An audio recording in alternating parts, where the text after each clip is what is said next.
Pada tahun 1174, di Damaskus, Sultan Nuruddin jatuh sakit.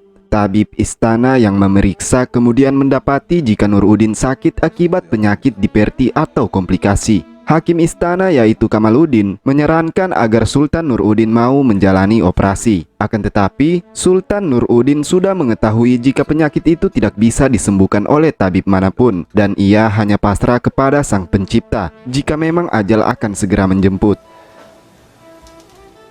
Pada akhirnya, tepat pada 11 Syawal 569 Hijriah, Sultan Nuruddin Mahmud menghembuskan nafas terakhirnya.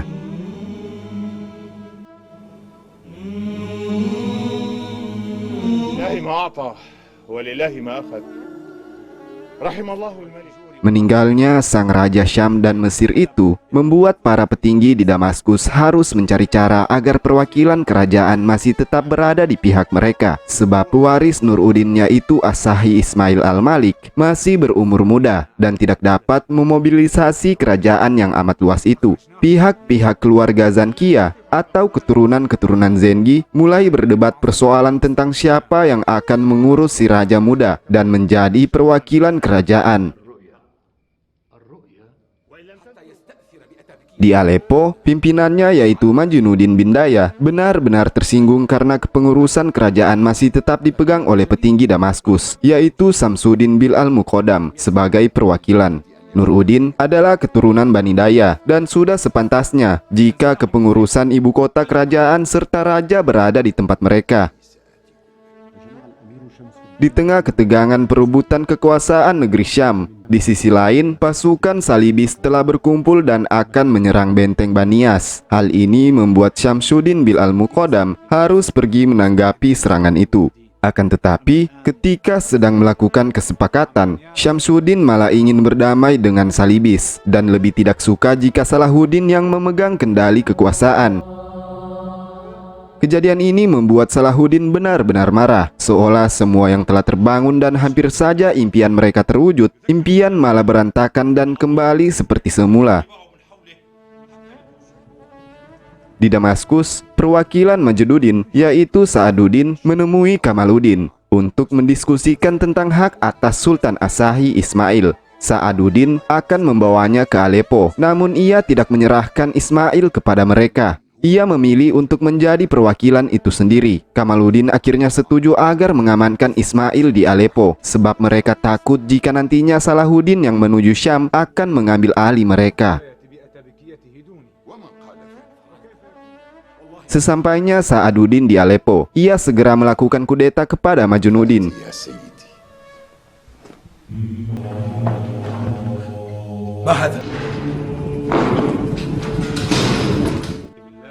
Rupanya kejadian ini malah menjadi konflik para petinggi itu semakin parah. Sa'aduddin merupakan mantan petinggi di Mosul dan pimpinan Saifuddin Ghazi memiliki hubungan kuat dengannya. Mereka bisa saja mendatangi Damaskus dan mengusir mereka. Kamaluddin kemudian menyarankan agar meminta bantuan Salahuddin yang kini menjadi Sultan Mesir agar kembali melindungi keberadaan mereka di Syam.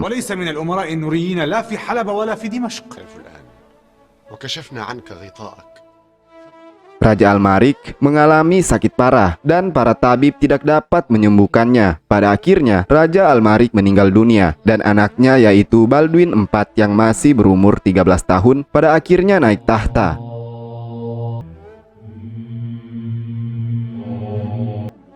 Perdebatan perwakilan seperti yang terjadi pada Sultan Nuruddin juga terjadi di Al-Quds atau Yerusalem. Di sini, Raymond Tripolila yang paling berhak atas nazab keturunan maupun kepemimpinan di Yerusalem, sembari menunggu Balduin IV berumur 14 tahun.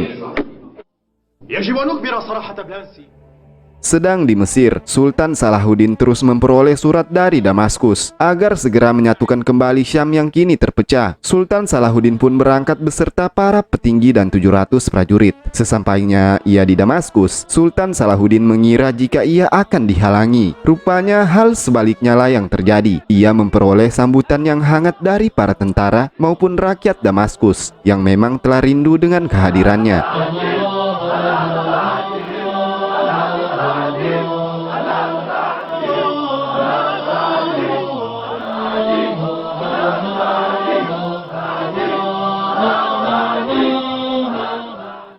Di Damaskus, Sultan Salahuddin tidak ingin menunggu lama lagi. Keadaan Syam yang terpecah belah itu harus kembali disatukan. Sultan Salahuddin kemudian menuju Benteng Halt dengan maksud mengambil Sultan Ismail untuk dirawat. Kedatangan di Benteng Halt kemudian disambut oleh utusan yang merupakan petinggi Damaskus dahulunya, yaitu Qutbuddin. Salahuddin menyambutnya dengan gembira sebab Qutbuddin merupakan salah satu petinggi yang ikut dengannya ke Mesir dahulu. Saat pembicaraan berlangsung, Qutbuddin malah menolak perdamaian dan ingin melakukan peperangan dengan Salahuddin sebab ia tidak ingin kekuasaan mereka atas Sultan Ismail terganggu.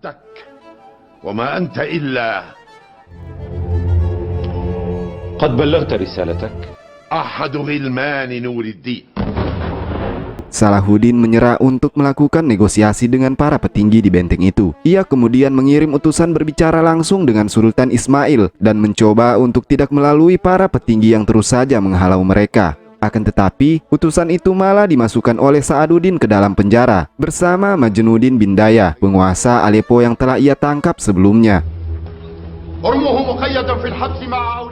Kemudian Sa'aduddin dan Qutbuddin berencana untuk membunuh langsung Salahuddin di perkemahannya melalui tentara bayarannya itu para Hasasin.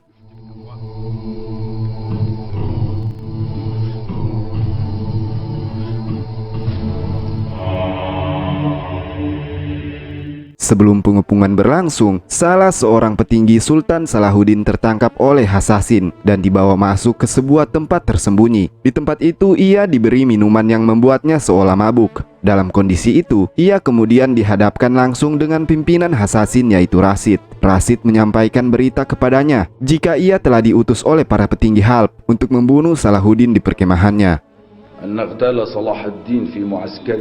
كيف عرفت؟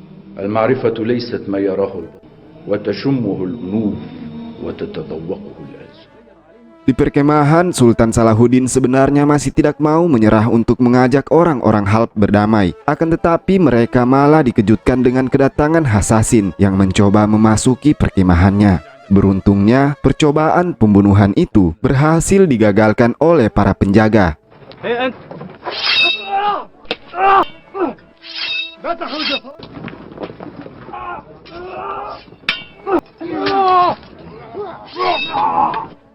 Sultan Salahuddin yang merasa tindakan itu telah berlebihan, segera melakukan pengepungan di benteng Halb.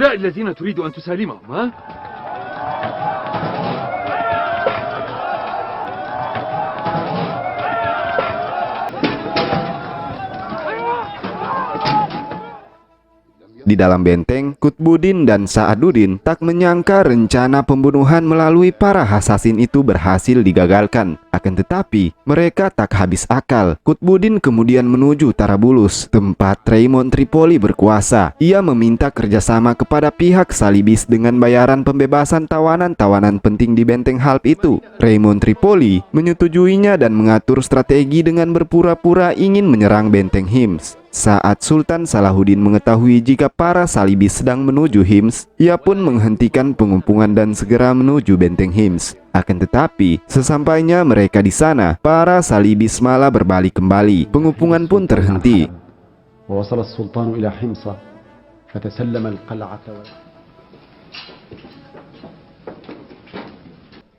هل لنا أن نتعرف على الزائر الكريم؟ وأنت إذا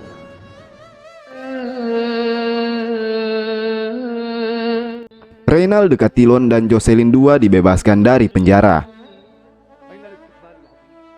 Pada tahun 1175, penguasa Mosul yang mengetahui Sultan Salahuddin semakin besar kekuasaannya di Syam, penguasa Mosul takut jika Sultan Salahuddin ini akan menguasai Syam, kemudian mengirim pasukan besarnya untuk beraliansi dengan Aleppo. Sultan Salahuddin yang mengetahui itu lalu menuju wilayah Qurun Hama dengan pasukan yang sedikit.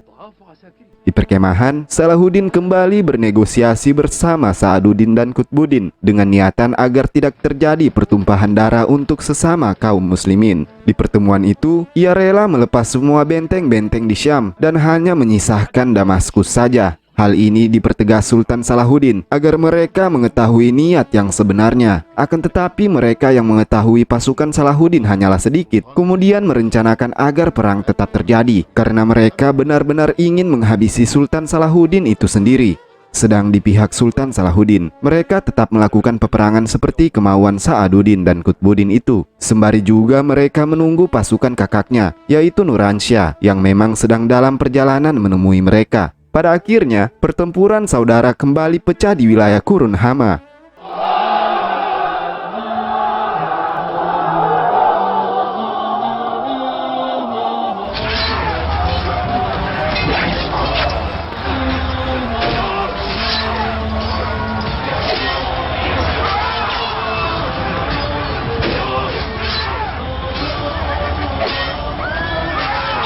Di tengah-tengah pertempuran, kemudian bala bantuan dari Turansyah yang membawa pasukan lebih banyak itu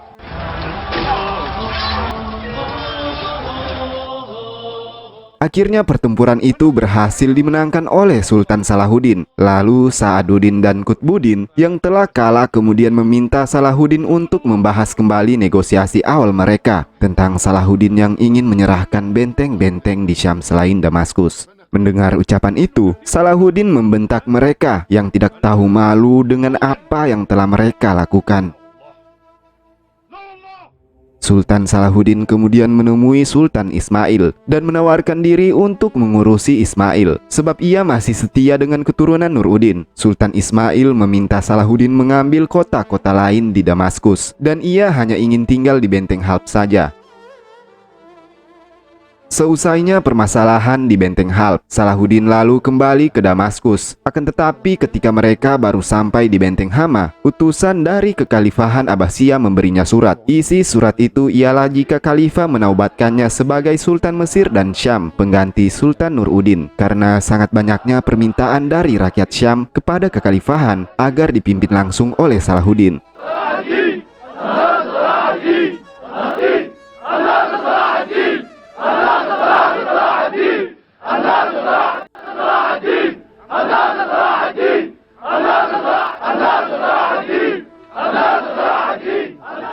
Pada tahun 1176, Salahuddin penguasa negeri Syam dan Mesir kemudian melakukan invasi kembali ke tembok Azaz, yang merupakan jalur agresinya dalam tujuan pembebasan Yerusalem atau Al-Quds.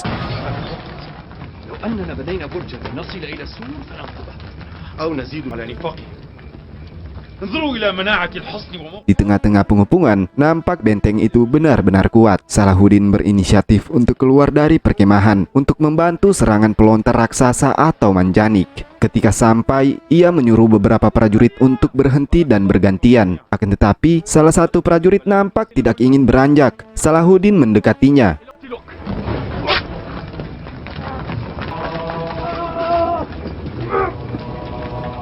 Rupanya beberapa prajurit merupakan hasasin yang kembali menyamar untuk misi percobaan pembunuhan Sultan. Beruntung Sultan Salahuddin berhasil selamat dari percobaan pembunuhan itu untuk kedua kalinya. Pada akhirnya Benteng Azaz menyerah setelah diperangi beberapa lama. Kemudian Sultan Salahuddin yang selalu mendapat gangguan dari para hasasin memutuskan untuk melakukan pengepungan di Benteng Hasasin. Syihabuddin, paman dari Salahuddin lah yang menjadi utusan untuk berbicara langsung kepada Sheikh Rashid yang menjadi pimpinan mereka. فينبغي أن تزدادوا خوفا مني. إذا عزم لن يرده شيء. إذا حاولت مرة ثالثة ليس أشد مما نستطيعه. Dalam pembicaraan itu, pihak Hasasin bersedia berdamai dengan Sultan Nuruddin, dan kini sang sultan tidak lagi mendapat gangguan dan leluasa untuk melanjutkan misinya dalam membebaskan Baitul Maqdis.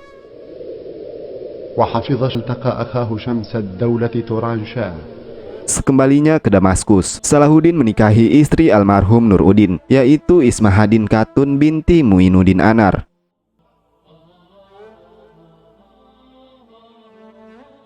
Pada tahun 1177 di Yerusalem, para petinggi mengetahui jika Sultan Salahuddin Al-Ayyubi telah bergerak dari Damaskus. Untuk itu, mereka harus mempertahankan benteng mereka di Askolan. Di sini, Baldwin IV yang merupakan raja berpenyakit kusta memimpin pasukan dan menuju Askolan. Baldwin IV yang telah berusia remaja itu mulai menampakkan dirinya di permukaan dan terjun langsung dalam pengepungan.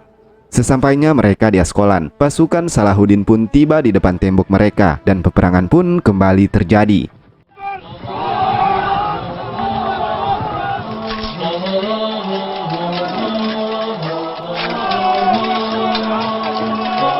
Di sini pasukan salib tercerai-berai karena kekalahan mereka bertempur di luar tembok. Benteng Askolan mengalami pengepungan. Sementara di luar tembok, Salahuddin dan pasukannya mulai merasa tidak perlu lagi mengepung benteng itu, sebab para prajuritnya telah pergi. Mereka bisa saja mengarahkan pasukan langsung menuju Al-Quds. Akan tetapi, Salahuddin mengetahui jika di dalam tembok Askolan terdapat seorang raja, yaitu Balduin IV, yang merupakan pimpinan Al-Quds itu sendiri. Kemudian para petinggi Salahuddin menyarankan agar mereka berpencar ke beberapa tempat untuk memenuhi perbekalan yang mulai menipis.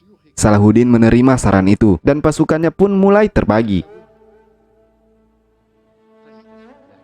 Di dalam tembok, para petinggi Yerusalem mengetahui hal itu, dan hal itu adalah berita yang bagus. Mereka memiliki kesempatan untuk meninggalkan benteng Askolan untuk menyelamati diri ke Yerusalem. Akan tetapi, Balduin IV tidak menyetujui. Ia berpendapat lain, yaitu melakukan serangan dadakan kepada Salahuddin yang tidak akan memperkirakan kejadian itu. Pasukan salibis di bawah pimpinan Balduin IV segera bergerak menemui pasukan Salahuddin, dan pertempuran pun kembali terjadi.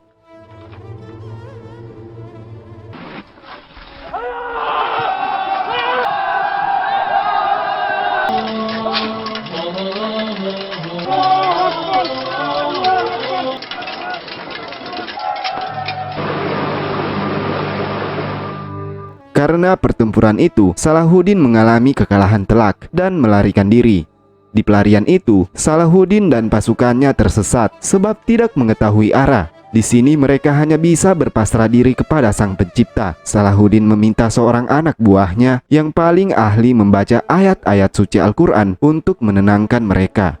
ابن أخي لا بشيء من القرآن الكريم ولا تهنوا ولا تحزنوا إن يمسسكم قرح فقد مس القوم قرح. Tibalah esok hari, nampak Salahuddin dan pasukannya akan bersiap-siap berangkat untuk mencari jalan dan perbekalan makanan. Kemudian tak selang lama, terlihat dari kejauhan beberapa kelompok Badui Arab. Rupanya rombongan itu disertai Abdurrahman Al-Qadil Fadil yang telah lama mencari mereka. Salahuddin dan pasukannya benar-benar senang melihat kedatangan mereka karena mereka berhasil terselamatkan dari ketersesatan itu.